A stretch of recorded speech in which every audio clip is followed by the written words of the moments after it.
Okay. All right. So what I want to do now is I want to recognize my special guest who's agreed to be on this podcast, y'all, tonight.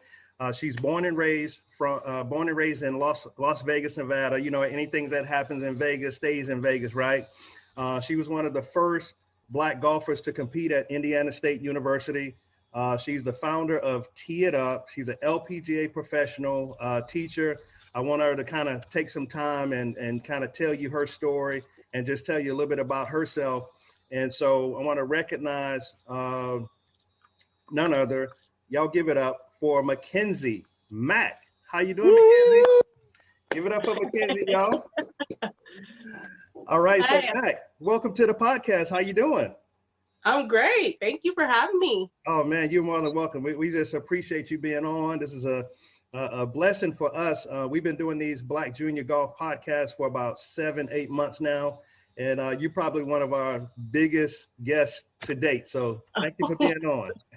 Thank you. I appreciate that. All right.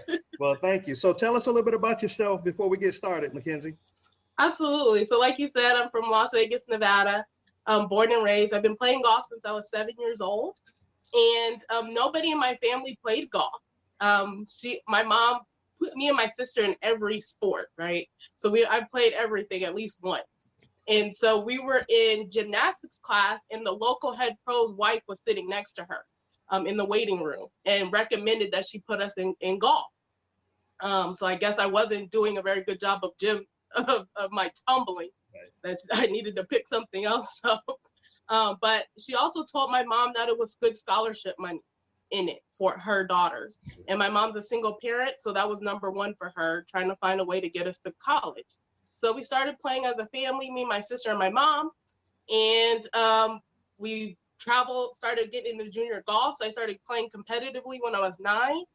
And just kept traveling from there. So every year we were traveling somewhere to play, just like you guys are on the call. I hear you guys talking about tournaments. So I was in AJGA, I was in IJGT when it was a little bit better tour. I've gone to Junior World multiple times. US Kids at the time wasn't as big as it is now. So playing in a couple of them, but it wasn't the premier tour at the time. And did a lot of traveling to Florida. I was a top 100 Golf Week ranked junior in the country. And so a lot of things you guys are going through, I've gone through with me and my sister and my mom, you know, being a new parent to golf. She was learning as she was going. Our very first tournament, I showed up in jeans and a t-shirt. Wow. So we've learned as we've gone. And that's part of my mission and my sister's mission as well, is just to share as much as possible with you all so that you guys don't have to go through some of the bumps and lumps that we had to along the way. Because it's a lot of unspoken rules, tournaments, everything that nobody likes to share. So always ask me after this, if you want to reach out, ask me any questions, I'm always open. So after junior golf, I got a full ride scholarship to Indiana State University, where I stayed, got my MBA degree, and was the assistant women's golf coach as well. My sister got a full ride to Hampton University. So my mom didn't pay anything for me or my sister for school. So that was a blessing. That was. I loved golf and continue to play. So after my master's degree, I moved to Florida to play mini tour golf. So I had some Metro Tour status and did a mini tours in Florida, and then found my way to the first tee as a coach to pay, you know, just odds and ends as I was playing. And then it just seemed like a good fit for me to use my master's degree and be around the kids and still play.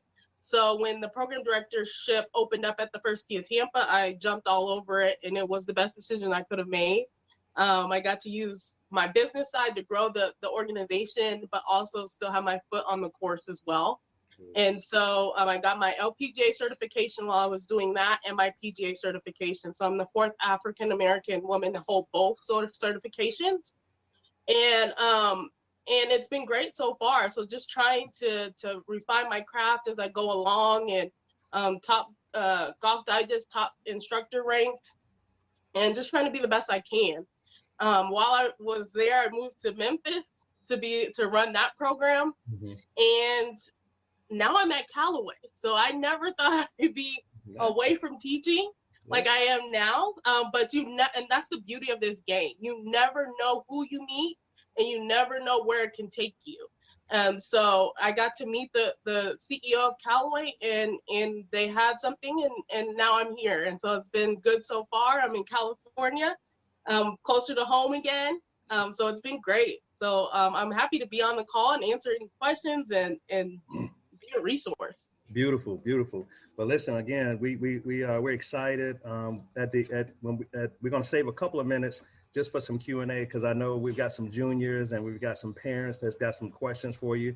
But I want to ask you, Mackenzie, when you were coming up, what was your experience like with junior golf, and then of course, moving on to college? What was that experience like?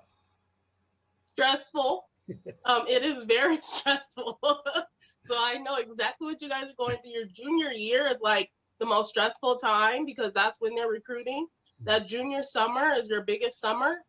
So you have coaches. That was one of my goals after that junior summer. I wanted to be a coach so that I can hold the clipboard and check while they were, because that's what they were doing to me when I was playing, right? They're freaking me out. I'm like, what are they writing down?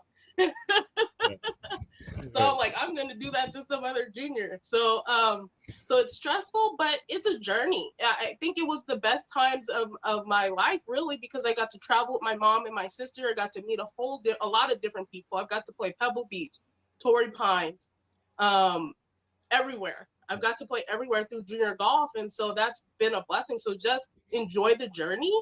And don't lose sight that it's supposed to be fun. Right. And so Mackenzie, you're exactly right. You got to make it fun, because, this game can be really tough. It can be really mean. And what would you say made the difference for you when you were coming up? What do you feel gave you that little edge to go from being a good player to a pretty great player? What do you think was that? What do you think gave you that edge? I think it was a couple of things. One, I had a really great coach that let me kind of explore. So he wasn't rigid in his teaching of me. So like one day at practice, we would go hit balls from under the tree. We'd hit balls golf backwards. We'd hit low, we'd hit high. So when I was on the golf course, there was no shot that I was afraid to hit, because I've hit it before. I've seen it before. So I had a coach that kind of let me be creative in my shot making. I think that was important to my growth. And I would say knowing the rules. Being a U.S. Kids Tournament Director and running PATs for the PGA, I see more rules broken than anything else. Right. And it costs people strokes. It costs people tournaments. And I think if the fact that I knew it helped me, right? Helped me to learn where I could take drops, take better drops. I've seen people take lateral water hazards right on the side of the bank of the hill, when you can actually take it further back and not be on the hill and hit it back in the water. So I think those two things really help me stand apart from some of the other juniors. And what would you say, Mackenzie, is probably the number one mistake that most players make when they're out on the course and they're trying to make some rule decisions? What would you say are probably one of the top mistakes that most juniors make? Top mistake is drops 100%. Okay. Whether it's a cart path drop, whether it's a water hazard drop, most people do not know their options.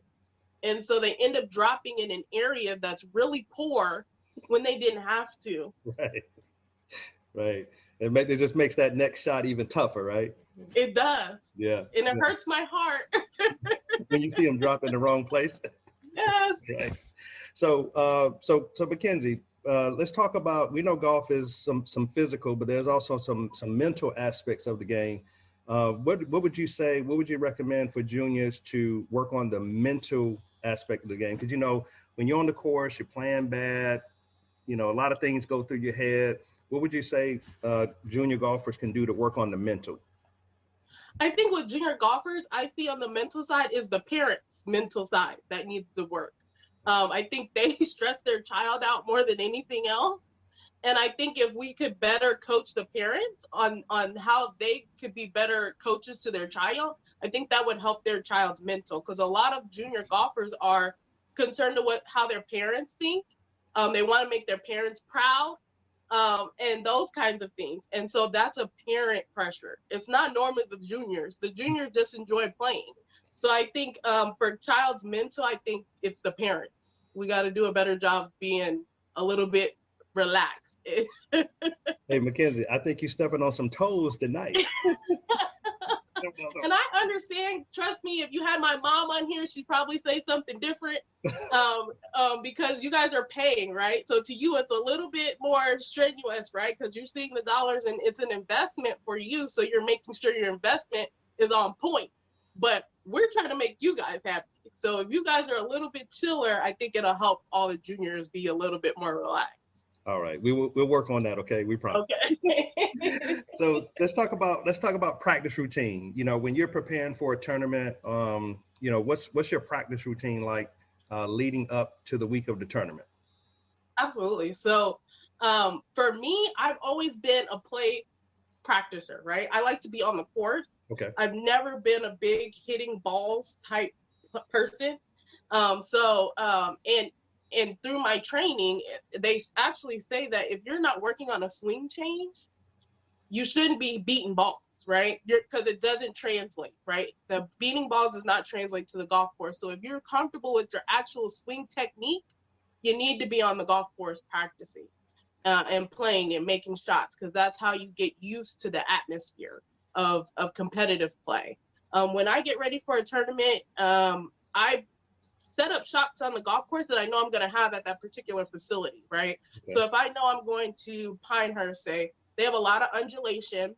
And so when I'll work on my chip shots up higher chip shots, because you're going to need those around the greens because they're kind of up, plateaued a little bit. Right.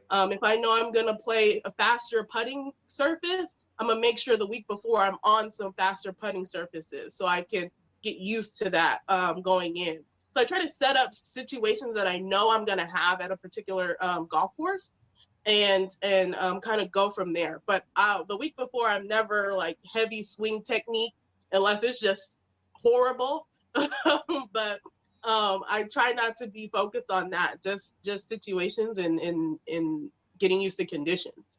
Beautiful, beautiful. And so let's just say, Mackenzie, you are having a bad day, because, you know, golf can be a very mean sport, right? What do you tell yourself when you're having a bad day to try to turn your round around, you know, no pun intended, but, you know, what do you tell yourself when you're having a bad day on the golf course? When I'm having a bad day on the golf course, I still try to go as hard as I can. You know, you know that you're not playing your best and you know you're struggling a little bit, but I try to like still motivate myself. So maybe I'm like, okay, I know it's hard for me today. It might be hard for somebody else too, right? Right. So I play games with myself. Okay, how can I don't want to be last. So what can I do these last 5 holes to make sure that doesn't happen? So, you know, you just try to pick yourself back up, play games with yourself to move forward. And my mom has always put in me that you can't quit. And that's what I see a lot of juniors do. They quit. So quitting was never an option. So it was like, you're going to keep losing golf balls or you're going to turn it around, right? So I try to just play games with myself. And like I said, one game I play with myself is, how do I not be last? Okay, let me see if I par here, then, you know, I'm one step closer to not being the last one on the pole. And so that just puts you back in a competitive state and puts you in a better mindset to at least finish out strong. There you go. You're right about that, you know. So, you know, I know you've, you know, met a lot of people in the industry. Who are some of your favorite people in the industry? Who's some of your favorite players in the industry? Who does Mackenzie like in the golf industry? It's really hard because I'm in the industry, so I'm my favorite person. Yeah. But I've met Annika multiple times. She's awesome. Beautiful. She's just confident and humble at the same time, and it's hard to see that, but she's great. I've met Susie Whaley. She's awesome. I know she's not a player, but she was the past president of the PGA of America. Okay. So she's awesome, and she's actually a really good player too. So she's awesome. I actually have played golf with MB Park. So MB Park grew up in Las Vegas, and we played. We were at rival high schools actually. Oh, okay. And so yeah, can you imagine that? Yeah. So I played a lot of golf with her, and she's really down to earth, just like, and her game is just, it looks so simple when you watch her. Yeah, I think everybody's pretty cool. Nobody stands out as being better than one or the other. I think Yeah. everybody has their things, but those are some ladies that I like. Beautiful, beautiful. All right, now what's your favorite course to play? My favorite course. Yeah. So I don't think it's open, but it's the Falls at Lake Las Vegas. Okay.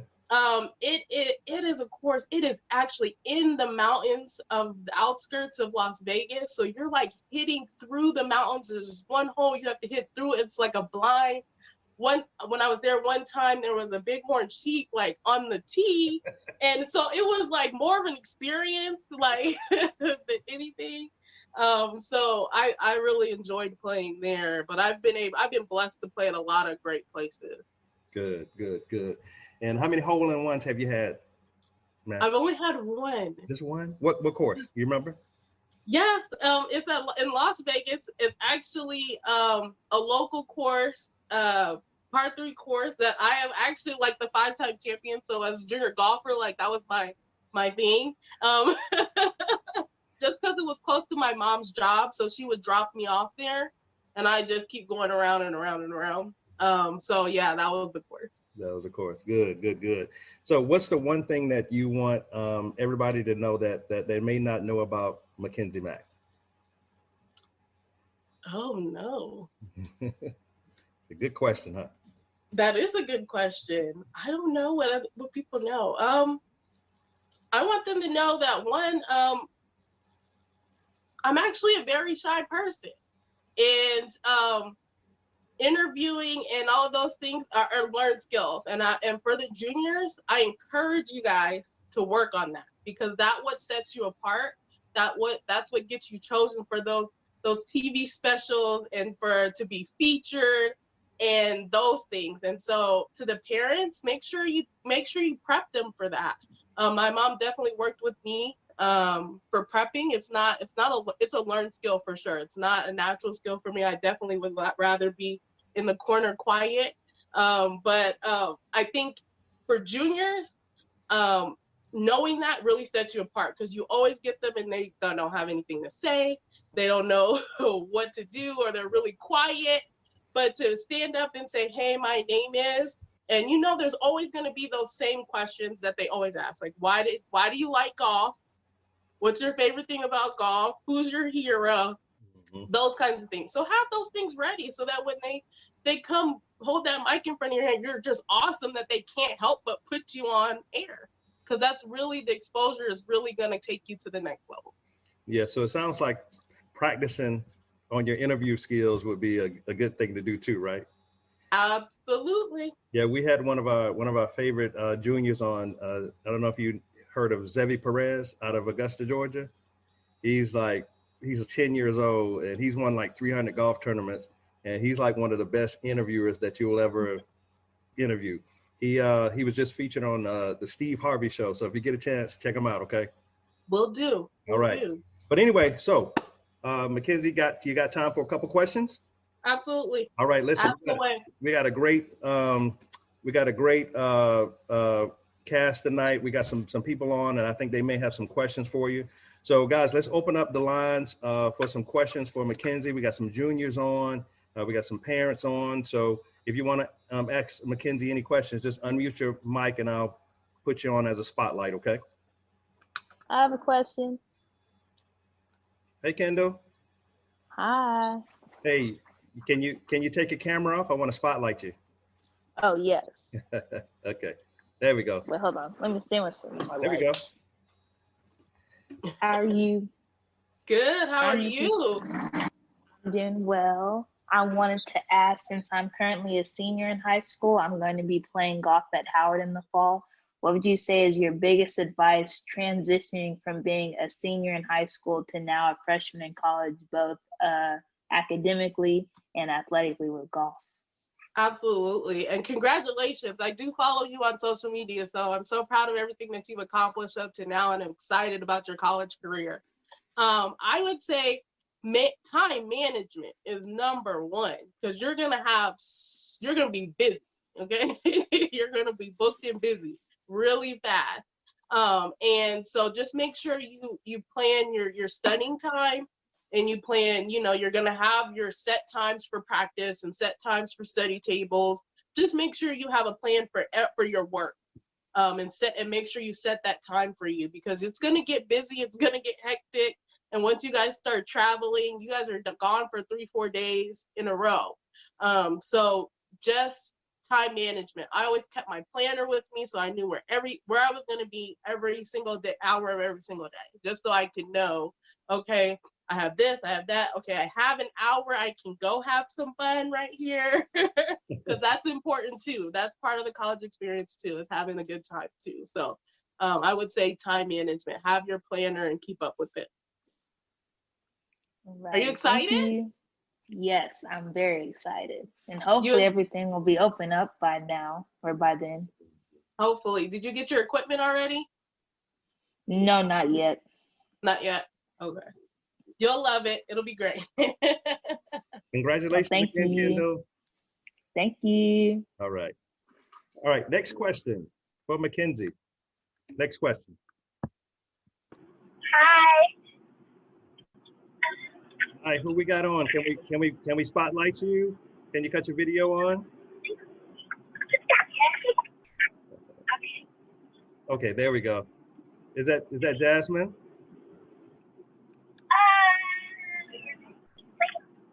Hey, you got a question for Mackenzie? I'm Layla, and my question is, what sets you apart from everybody else when you were playing? What sets you apart from everybody else that was doing what you were doing? Good question. So when I was playing, what set me apart? One, I knew the rules better than anybody on the golf course. Two, I actually was a really long ball hitter when I was playing consistently. So I hit the ball a lot further than a lot of the other girls that I played with. And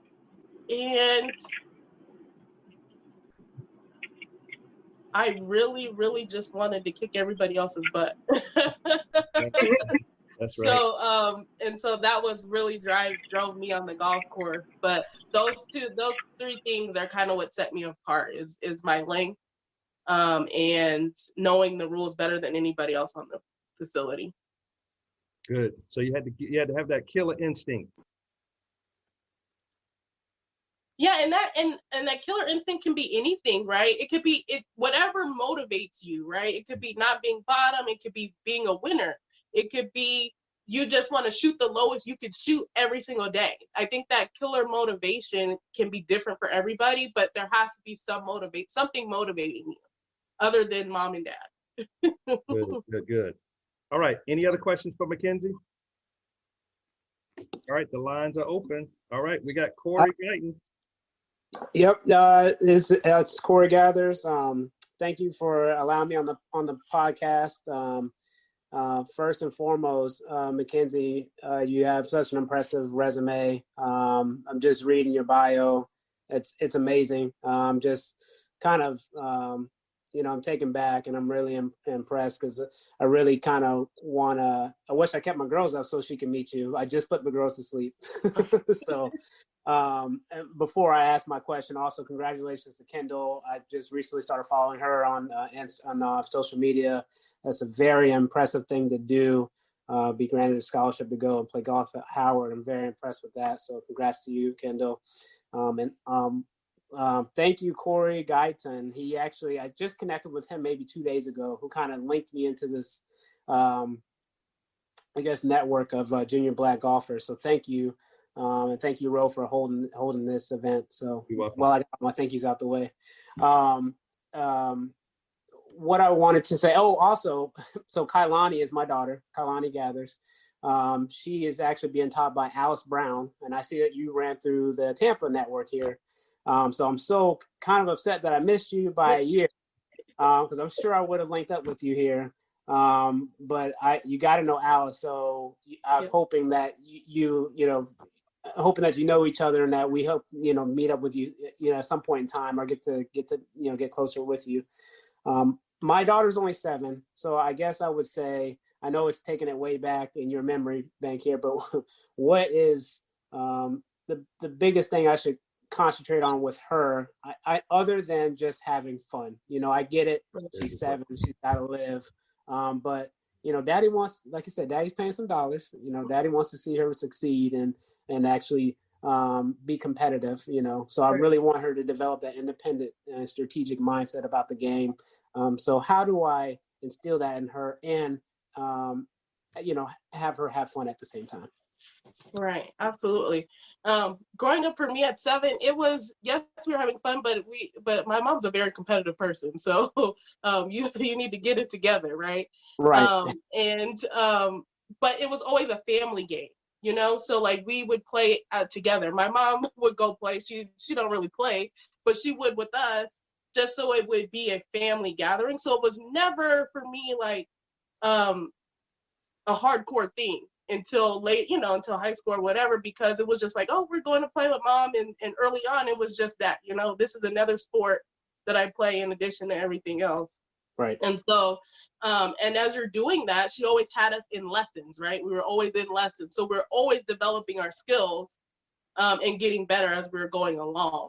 One thing I think that helped too was getting me in tournaments kind of early. So I got in tournaments at 9. Without having even gone to the golf course yet. I had just been taking lessons for 2 years, and then the pro was like, you should go try it. Okay, so we go, and I placed, and that kind of just sparked from there, right? You're like, oh, I like this. So like, what do I got to do to continue? I think just making it a family thing, like this is what we do. There's no ifs, ands, or buts about it. This is what we do, and that's kind of what my mom did, and I'm thankful for that, because I see a lot of juniors fall in and out of the game, and the parents allow them to do that, and it hurts my heart, because there's days that my mom had to drag me to the golf course. There's days that I wanted to go somewhere else, and she made me go. She let me do other things too, but golf was always first, right? And had she not done that, give me 1 second. Okay. Give me 1 second, Matt. Okay, there we go. Go ahead, Mackenzie. I think Mackenzie got muted. Oh, give me 1 second here. Okay, unmute your mic, Mackenzie. We had a little bit of background noise. You good? Okay. She's still muted. That's weird. Come on, maybe it's me. She might be muted on her end. Mackenzie, can you hear us? I think you're still muted. can you hear me? Yes. Yep. Now we can. Okay. I was missing all that valuable information. I was like, wait. I know. So like I said, you guys know what's best for your child. I say keep them in it, because it's scholarship. And like I said, had my mom let me quit or let me say I didn't want to, I wouldn't be sitting here talking to you guys right now. Right. And I think just making that a family priority. Golf is a family priority. We all do it. We all go together. Like this is that's one of our core things.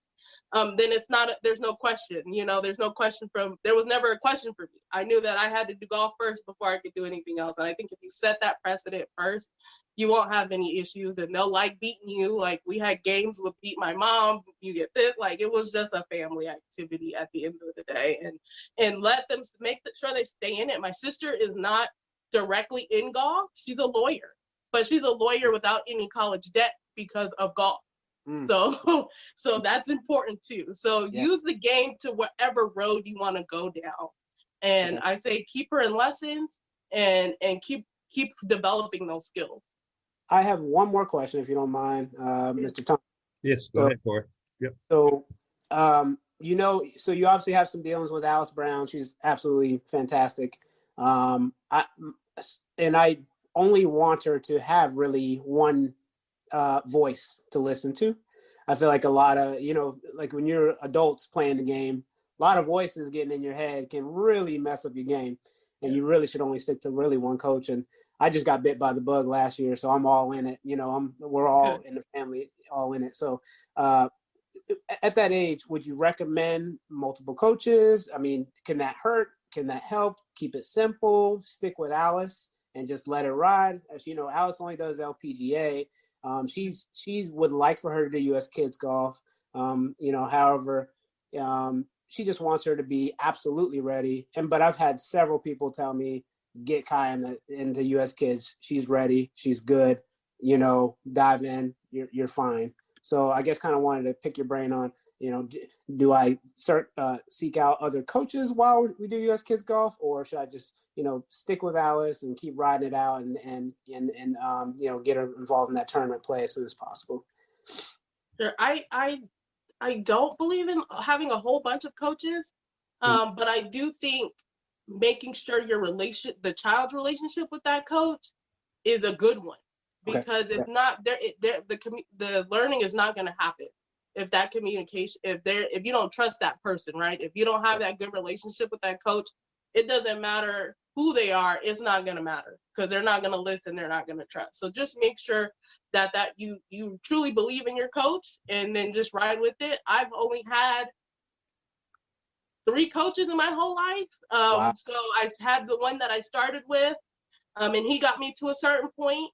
And so I sought out another coach that worked with higher level players.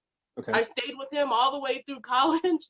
Wow. And then when I moved to Tampa, I met another lady who just was that next level on top of that. Sure. Worked a lot with touring pros. And so I worked with her. But for me, that relation, I only trust certain people at my swing. So once I'm connected, I'm in. Right. So I'm that kind of person. As far as, and I think it's good for your development, so you can kind of really grow. But it's the relationship. Like I said, if you don't trust that coach, move on.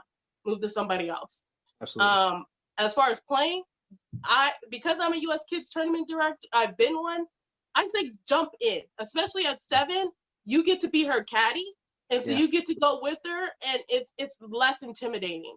Some of the other tournaments, they got to go by themselves, and it's more rulesy. And I know that US Kids, they're still going to be on. It's very competitive, but you're going to be there as that buffer for her and kind of be there with her. And so it's really a good learning environment.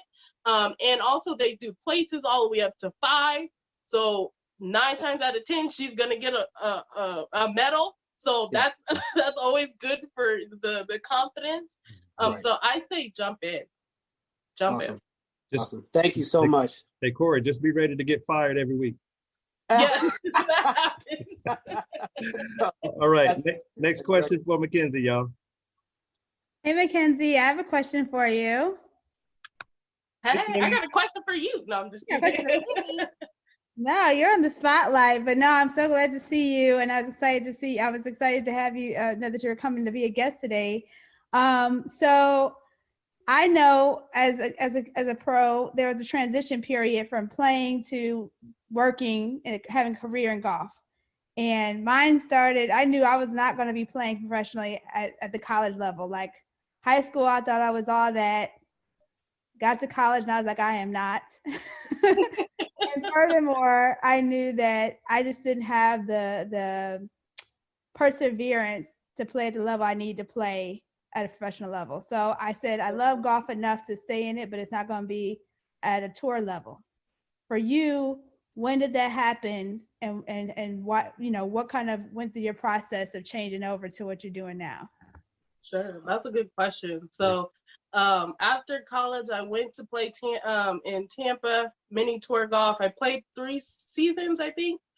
And honestly, the more I got into first tee and working with the juniors, the more I got pulled away from my actual game, because I was really invested in helping them grow and helping them reach their goals. And so I was like, this is rough. Like playing professional golf is rough. It is not for the faint of heart.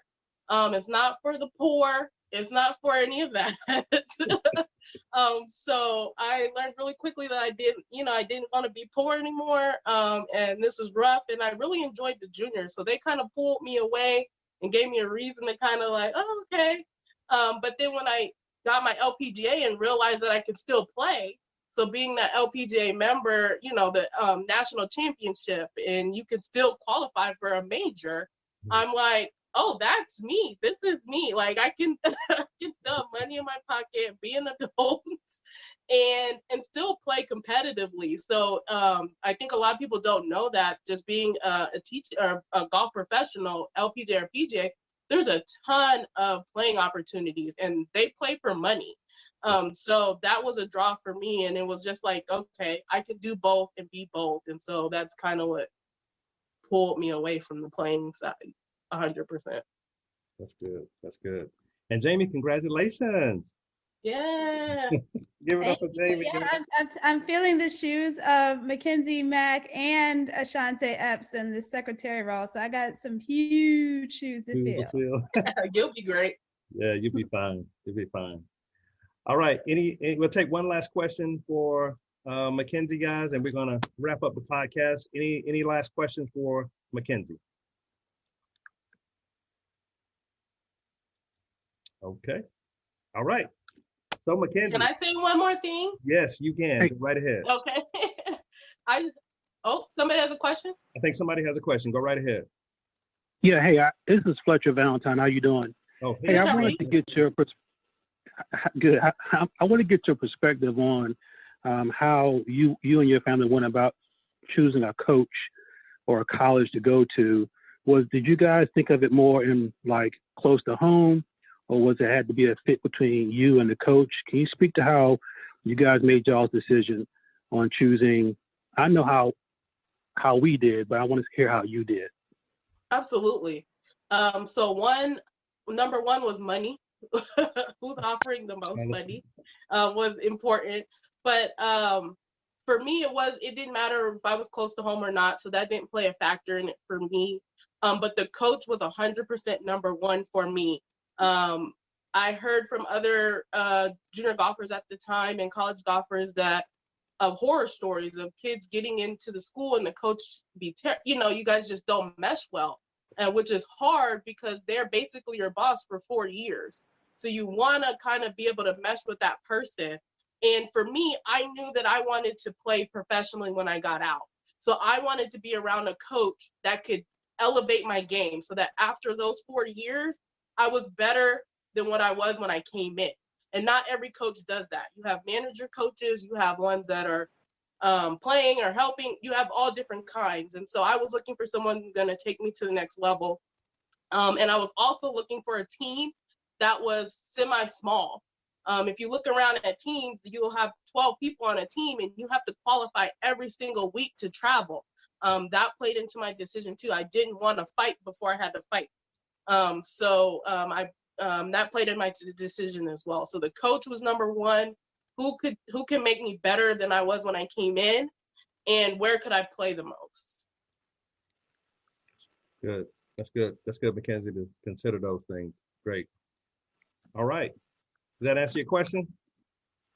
It does. It hits home everything that I knew already that we went through. I wanted to hear from Mackenzie's standpoint, and she really nailed it about the coach, and the parents need to understand the coaches are going to be the people who control access to equipment, access to a lot of things when the kids make the transition from junior golf to college golf. And so it's very important to make sure it's a good fit because they will change on you. Absolutely. And what's their philosophy, right? My coach's philosophy was, I want to make you better after 4 years. So some coaches, I need you to play well every single day. And if not, I don't want you here next year. And that's not an atmosphere I wanted to be in. So make sure you ask what their coaching philosophy is too, because it can be really bad or it can be really good for you. You were in Tampa, Mackenzie? I went to Indiana State. Right, but you worked over in Tampa. Do you know Chris Malloy? I don't. Yeah, he was a coach at USF, and so that's the only reason I wanted to just bring it up. Is just it's important to the kids to understand and the parents to understand when they make the decision. It's really important to have a total perspective of who your child is going to be spending the majority of their time with.